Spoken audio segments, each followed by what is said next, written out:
Hey, oh goodness. My, says, let's see, it won't be live. Uh-oh, let's see. Okay, I think it's trying to reconnecting. Hopefully it's working, guys. Sorry about that. It says I have low internet connection. Maybe that's why I couldn't get, I was trying to pull up this website and it wasn't working, but that's okay. So, happy Tuesday.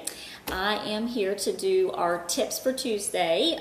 If you haven't joined us on a Tuesday before, what I'm doing is just some tips for you guys all about DIY stuff or healthy living, different foods, things like that on Tuesdays. And then I will save these videos and put them on my YouTube channel so you can go back and watch the other ones if you missed them.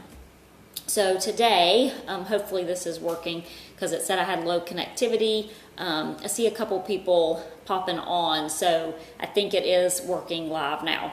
So today we're going to talk about sunscreens. So I know that we're in the middle of summer and a lot of people are asking about, hey, I see somebody on there. Hey, Connie. So a lot of people are asking me about sunscreens. It, has been a big concern for a lot of people for several years now. And so I thought right in the middle of summer, it's a great time to talk about sunscreens.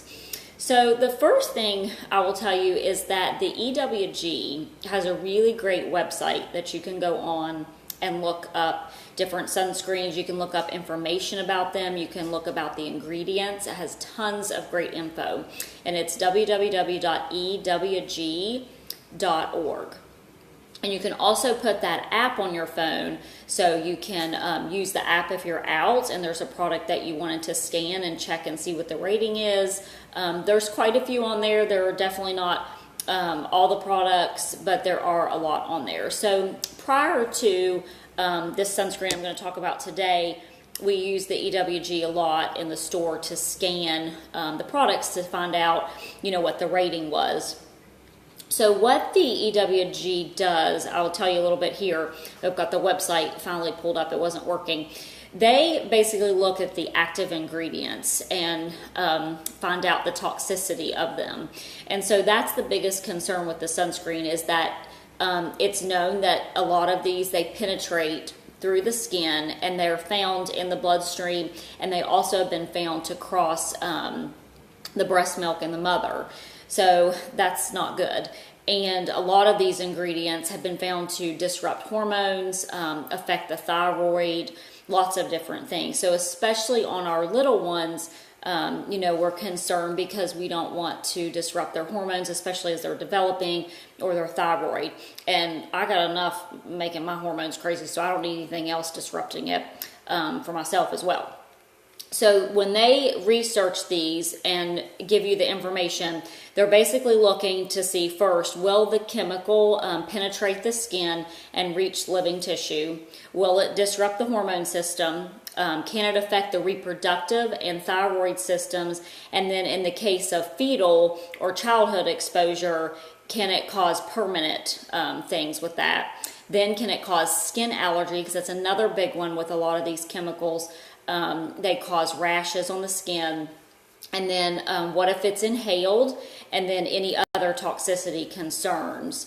So they basically go through all those and then they rate them. So on this particular page that I have pulled up on the sunscreen, it goes through the chemicals and does it. And then it's going to do the same thing on when you would scan something. It will tell you the list of the ingredients, and then it's going to rate each one of those and give you some ideas of what those chemicals or whatever it is that's in the product can do.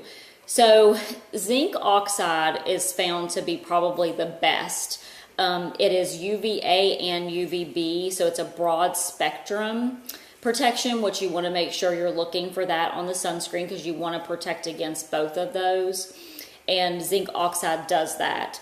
And you really want to be using topical. I know those spray sunscreens are so convenient, but most of them you're going to be inhaling the stuff that's in it. And even the zinc, if it's inhaled, there can be concerns with that, even though it's like a 2, on the skin, especially you want to make sure it's non-nano particles.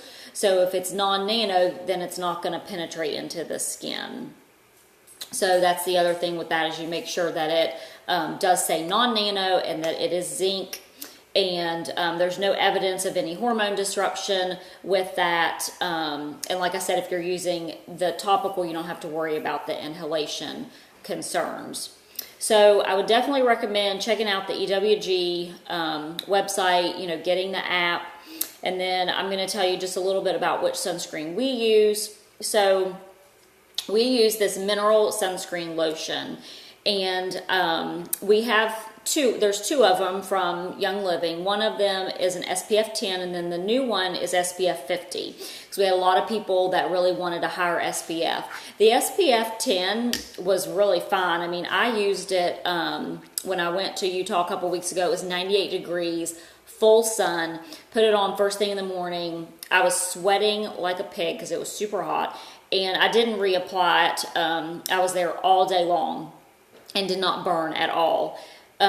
So it really depends on, how fair your skin is. So basically what the 10 is saying is that how fast do you burn? So if I typically could be in the sun for 30 minutes before my skin would start to burn, then the SPF would be 10 times that. So 10 times the 30 minutes is how long I would get protection. So, I mean, it's quite a bit depending on how fair your skin is. But, a lot of people just really wanted a higher SPF. So now we have the SPF 50, and it is the non-nano zinc, and it doesn't have any of oxybenzone, I think is how you say it, is one of the major concerns with people. Oxybenzone. There's several, I'll read a couple of them to you here.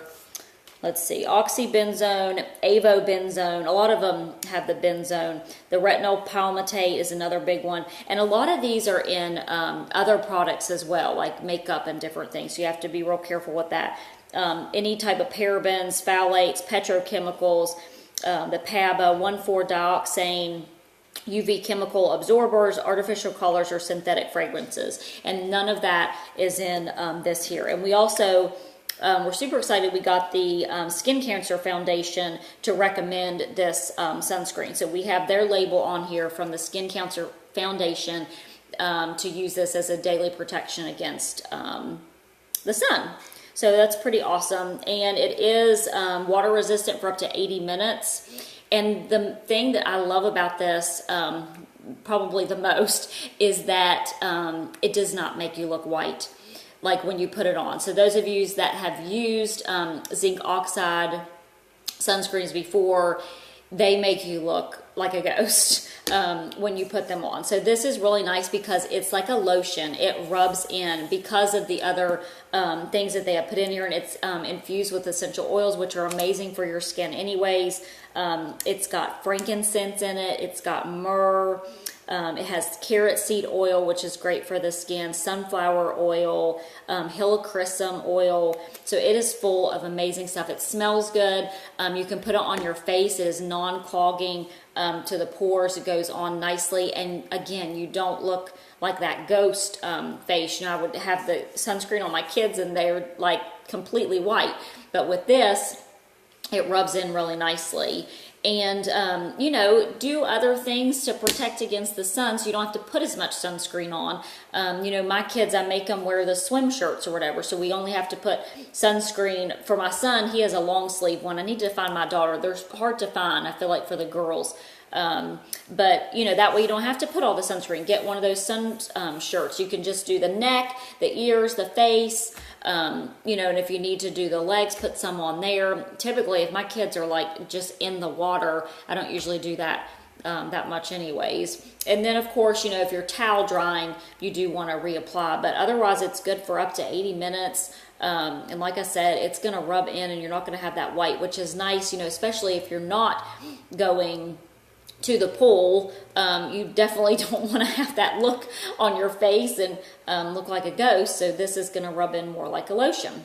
So if you guys have any questions that I can answer, just type those in the comments. You can let me know if you're watching the replay or if you're watching it live so I can come back and say hi to you. And again, like I said, there is the app and the website. You can get on there and read more about the different ingredients that they have in the sunscreens, and it'll give you a little more information than what I did, because it's pretty detailed about each ingredient that's in there. But really the best one is the zinc. The zinc oxide is the main ingredient that you should be looking for to give you that protection against the sun.